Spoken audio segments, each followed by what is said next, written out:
This past Thursday, I went to swim at Irvine High School like I now am every morning except Sunday. And yes, and still my body's still getting used to this. And at 8 o'clock, we were done. I went in the locker room to shower. I got showered. Almost everybody was gone except for me and 3 Concordia swimmers to my left. And they were kind of joking about, one of the guys had apparently said a bunch of stupid things. And they were kind of joking about this. And he said, I hope that God forgives somebody like me for saying stupid stuff.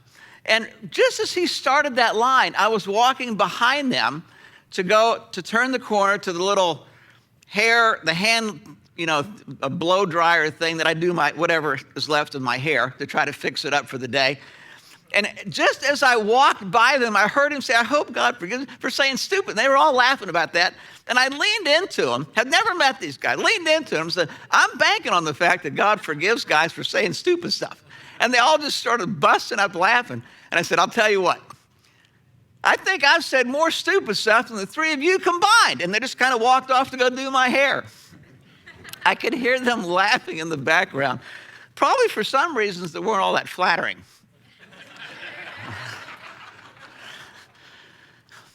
By the time I got done doing something with this, I came back and only one of the guys was there. And he was almost dressed and I was getting dressed. And I said to him, someday you're going to get married. And you're going to find after you do that your ability to say stupid things is going to rise exponentially. And he had that look on his face like, he said, well, actually, I'm getting married in a month. I said, congratulations. And I wasn't really sure what I was congratulating him on at this point, given our conversation. And then he said, my father told me that after I get married, I should get up every morning and look in the mirror and repeat the following words. She's right and you're wrong. And he kind of gave that chuckle that was sort of like, there's some truth in that. But there's something that sounds a little strange or unfair about that. Just sort of that little, And I said to him, well, actually, your father's onto something very important. Humility goes a long way with a wife. Now, what struck me about this conversation, I had never talked with these guys before. I don't think I'd ever even seen them before. And yet, we had 2 really good, brief conversations. The second one was fairly impactful. Why? What opened the door to that? And the word is authenticity. Or if you want to say it a little bit more clearly, humility. Now, that's our topic for today, is authenticity, lead an honest and open life before people.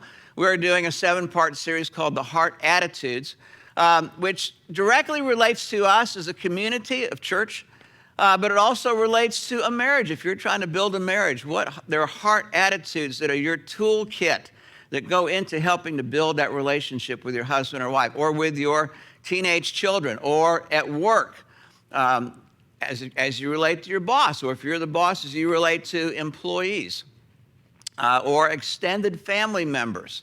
All of these things have applications to our relationships. Now, when I think about building community, one of the things I think about is, what keeps people from having community and enjoying community? And one of the things that happens is what we call in our culture phoniness or pretense, pretending. If you ask people, and what do you think about being a phony? Everybody knows, I don't want to be a phony. I don't want to be a plastic person. I don't want to pretend about anything. And yet we live our lives, all of us do that to some degree. Maybe instead of am I a phony, maybe we should ask the question, what effect do I have on the people as I relate to them? What effect do I have on my wife? What effect do I have on my husband? What effect do I have on my boss? What effect do I have on my employees? Now we're getting a little bit closer to this, because phoniness or pretending comes across as sort of a facade, and all of us have sort of this closet full of facades we wear. and sometimes we're not even aware we do it. But the most common one here in Southern California is, yeah, I got it together. I'm on top of things. I don't need any help. I'm good. Is that really true? It might be last night at midnight when you were trying to go to sleep, you couldn't go to sleep because your mind was spinning about issues in your life. Some of you might have woken up yesterday morning or this morning with tears on the pillow because of difficulties and tough relationships or griefs that you're going through. And yet, as we enter into life, we just sort of put on this new costume. Yeah, I'm doing good. Yeah, things are going great. Ask somebody one of the most difficult questions for me to answer is, how's it going? So my standard answer now is, well, you know how life is. There are some things of which I'm grateful for and other things of which I'm challenged for. That's a true statement. But just that statement tells a lot of people, if you would like to talk about things or ask me about this, please do. There's some element of authenticity in that answer that opens people up to conversations and deepens community. In our current culture, even though our current culture talks about being authentic, our secular culture defines authenticity something like this. I need to be true to my feelings. And my feelings need to match my actions, and my actions need to match my feelings. And however I'm feeling, I should just go ahead and act that way and express myself that way. Now, we have different words for that. Teenagers. The terrible twos. But now in our culture, there is a lot of millions of people where this is just becoming the air we breathe as adults. I need to be true to my feelings. I can't stay in a marriage where I don't feel love. I'm not being true to me. I'm not being true to you. There's a theological term for that. Baloney. That's not how the world works. The last thing I'm going to do is to be driven by my feelings.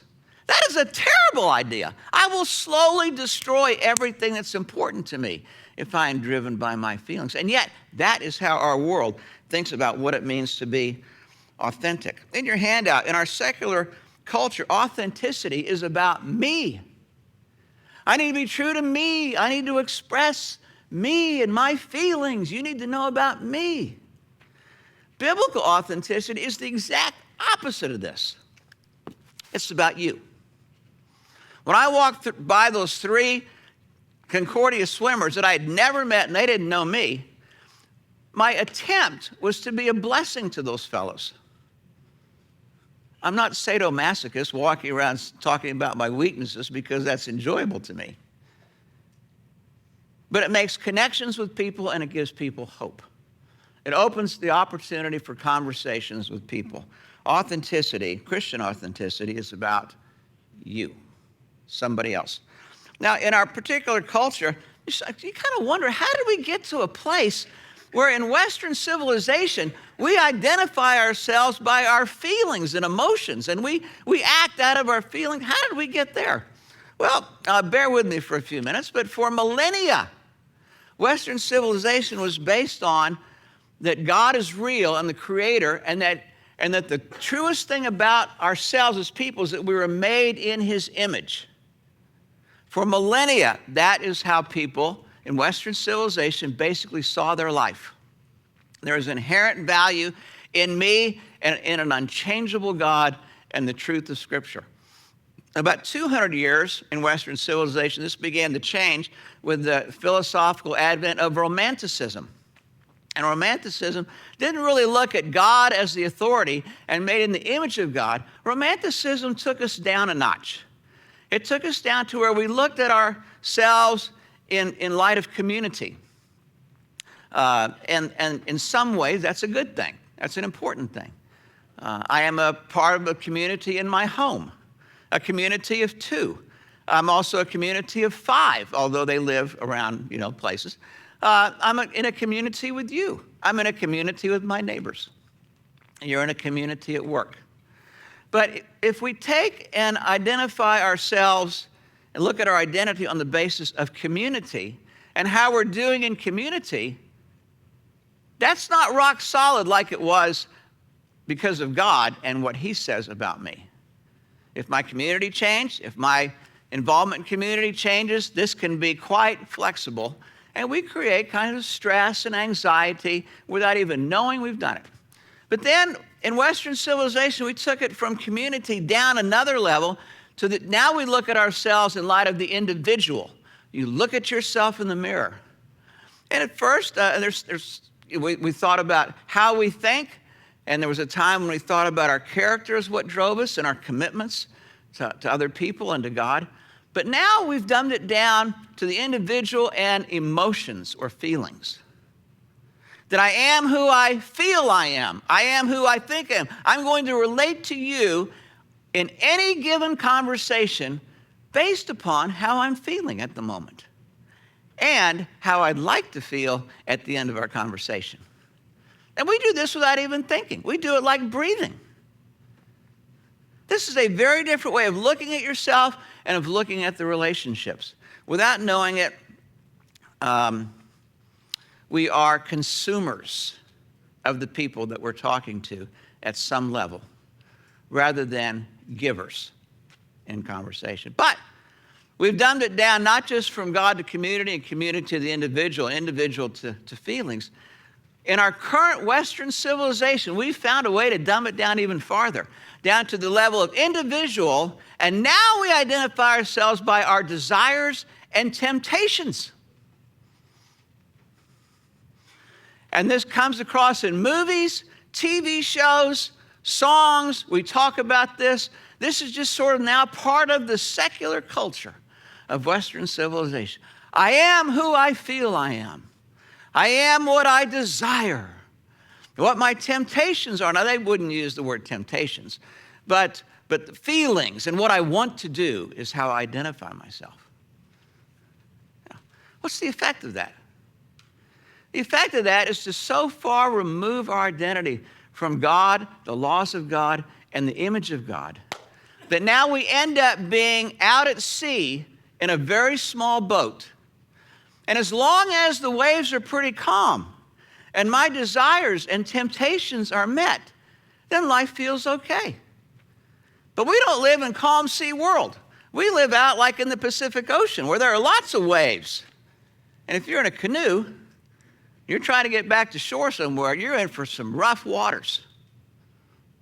In the world of philosophy, we've moved into existentialism, past existentialism, postmodernism, and there is no question why the suicide rate has gone up, and not just in our country, but in Western civilization.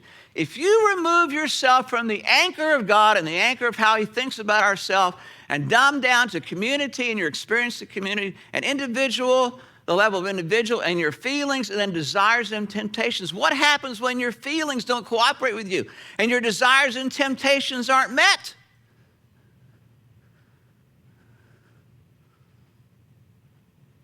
For some people, they come to a place where the only fix they know to fix their desires and temptations is to check out. Now, in that particular world, Christian authenticity is a powerful alternative to people. Let's look at this. On the inside of your handout, there's some ways that you'll think, oh yeah, this is true, and other ways I hope it'll be intriguing to you. Being authentic means to live an honest life. Be honest in your dealings with people.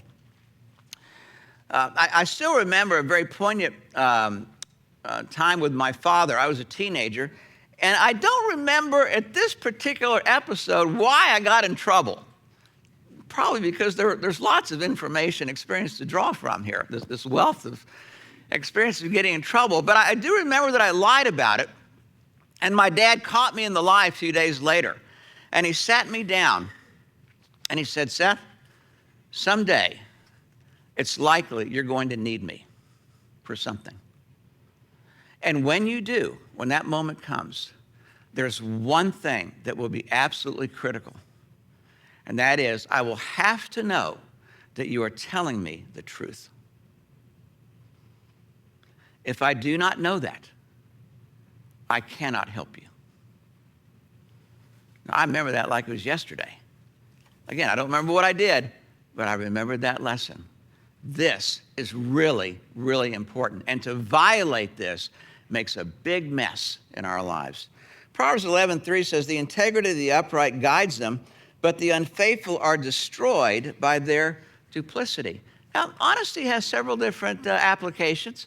I love the story of Joseph when he was abandoned thrown away by his 11 or his brothers and thrown down a well and shipped off, sold into slavery, and he ends up in Egypt at a fellow by the name of Potiphar's house, and he becomes sort of the household guy that runs the household.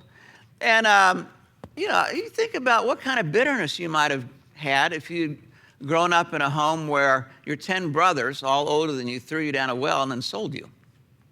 You might have some bitterness about that and resentment, and now you're in a foreign land with a language you don't speak, and you're expected to be a servant. In our world, we say, oh, my life was over. And yet, Joseph knew that God was God.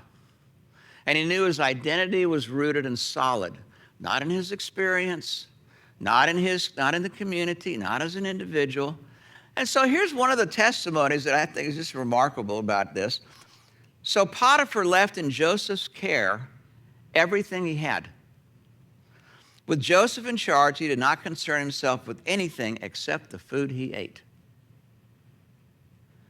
That is a man rooted in God and how God thinks about him. In 2 Kings 12, when Solomon has tasked all the guys to build the temple, and the priests have collected money from the folks, and he says, okay, it's time to get this thing going. So this huge construction project, imagine construction projects today.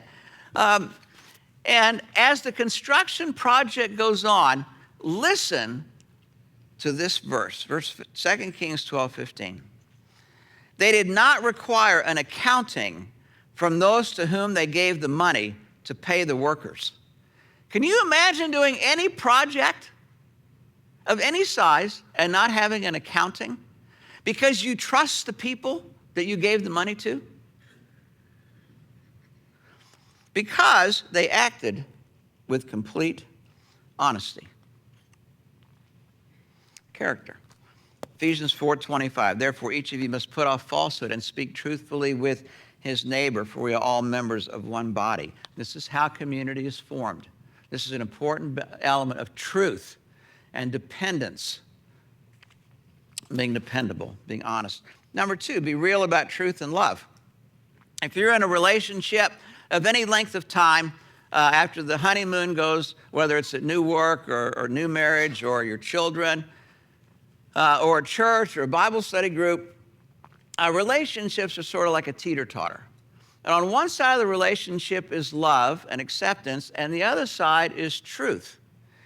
And in every long-term relationship, eventually truth and love play a part. Now, on one side, you're trying to love the person and accept them and give unconditional love to them. And on the other side, there are things that just drive you nuts and things that you wish changed and some things that ought to change. And so there's love on this side of the teeter-totter and truth on this side of the teeter-totter. Now, the tendency is to overplay one or the other. Sometimes we are too much on truth. That's the first thing that comes out of our mouth. Some level of criticism. Or a question. Why did you do that? How come that happened? I wish this would happen next time. Okay, the teeter-totter goes like this then on the truth side. And what happens on the love side? There's something lost over there, especially if the way that the truth is communicated doesn't feel particularly like it's a loving thing or a loving intent of you.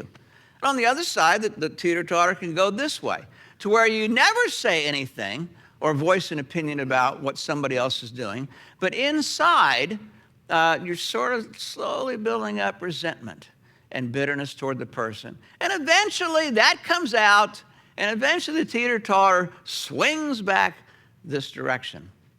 Now, in our current secular culture, to be authentic means I have to share with you everything I'm feeling and everything that bothers me about you. Now, and in our current culture, we think that's noble. That's being courageous, our current culture says. No, you have a weapon in your hand. that you are inflicting on your spouse or your friend. Truth and love have to be balanced. Paul says in Ephesians 4:29, do not let any unwholesome word, and that word unwholesome in the Greek means rotting. It's that green stuff at the back of your refrigerator. That's the word. Don't let any of that stuff come out of your mouths. And then he says there are like 3 sentries, 3 guards that you want to have that your words should pass before they exit out of your mouth. Not only what is helpful for building somebody up, that it may be of benefit to them, to their needs, and that it may benefit them. 3 guards. Now, the second item here is an open life. To be authentic means to have an open life. And to have an open life, we all sort of espouse that in theory. But again, the thing that gets in our way is we just can't help but, and we do this without thinking about it, going to our closet and pulling out our facades and wearing a different clothes, depending on the situation, to what we want people to see and think about us. We don't like to think that this is what we do, but we do this all the time. Now, there's a very cool commercial that just puts it out there. This comes from about 20 or 25 years ago. Do you remember the tennis player Andre Agassi? Some of you do. And he had been tasked to do an ad campaign for cameras. And he was doing this advertisement about the importance of image. Let's watch this. What is the image of a rebel?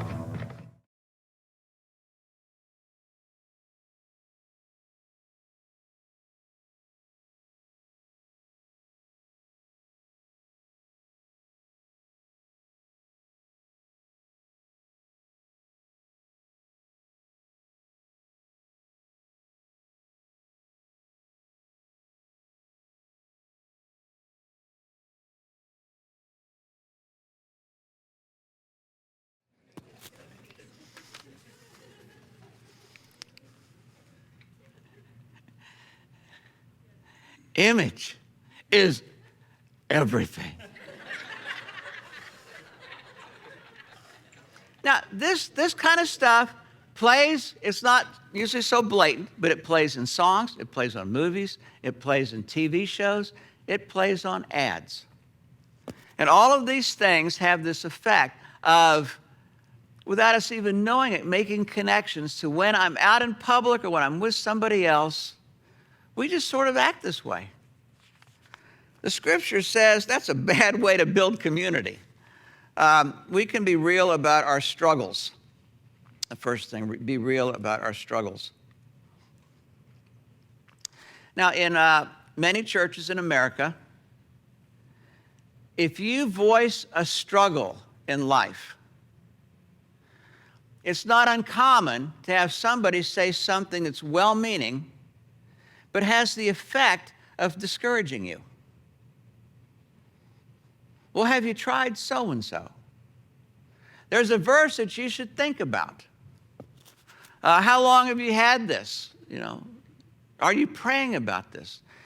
We all know that, those are some handy tools to have.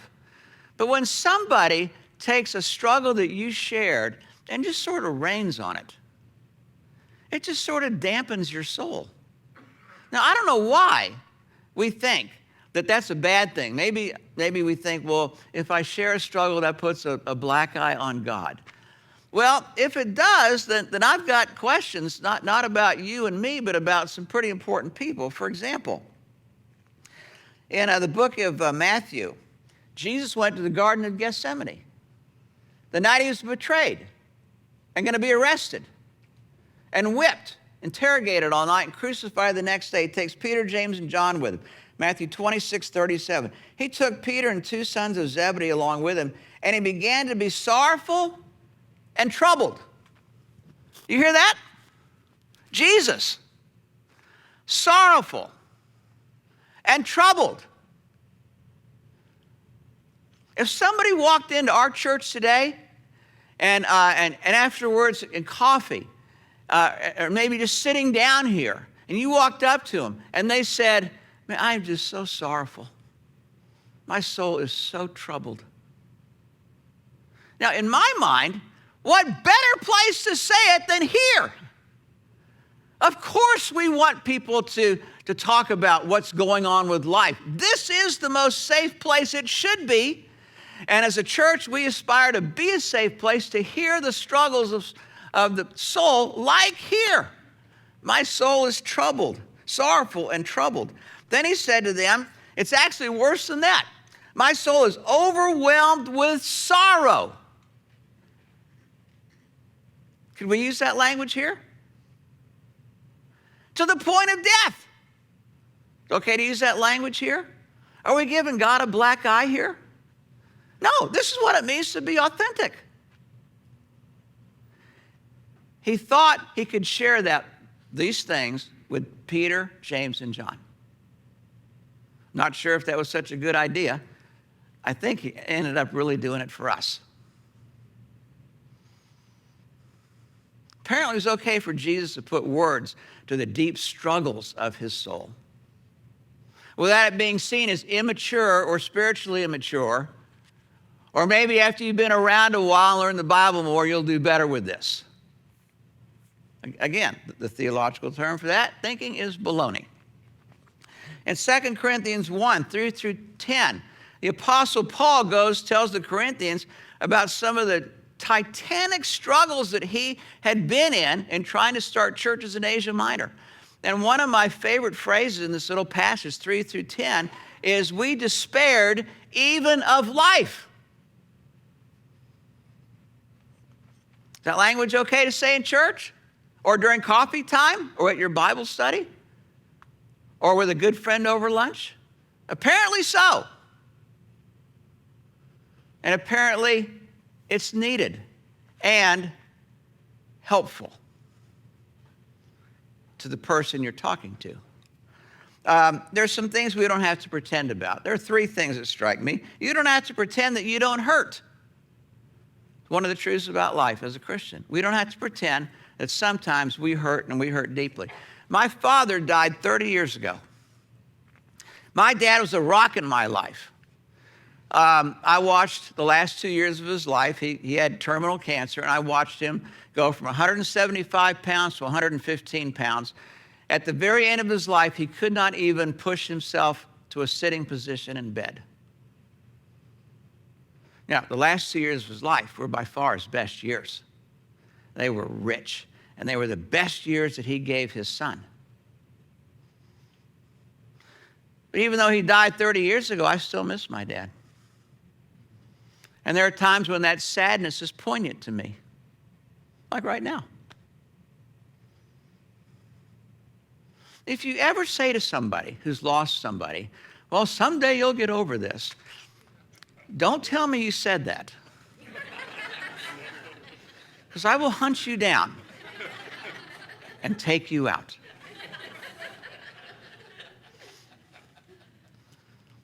We never really get over things like this. We are changed by this. And the wonder of God is he redeems even these changes for our benefit and for the benefit of the people that know us. We don't have to pretend we don't hurt. Number 2, you don't have to pretend that you don't struggle with God and his ways. There are times where it seems to me like, "God, what in the world are you up to?" Because I can make no sense of this situation.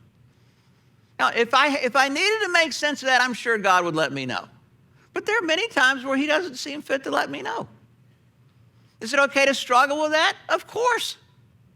This is part of the mystery. God is infinite and I'm finite. Of course there are going to be things I'm not privy to. Nor do I have to be. On the cross, can you imagine somebody walking into our church and saying the words that Jesus said? my God, why have you forsaken me?" That's how it seemed to Jesus at the time. It's okay to say that? Apparently. I don't think anybody would call Jesus spiritually immature. We don't have to pretend that life is better than it is. 2 Corinthians 4, one of my favorite books in the New Testament. 4, 7 through 7. We have this treasure in earthen vessels to show that the transcendent power belongs to God and not to us.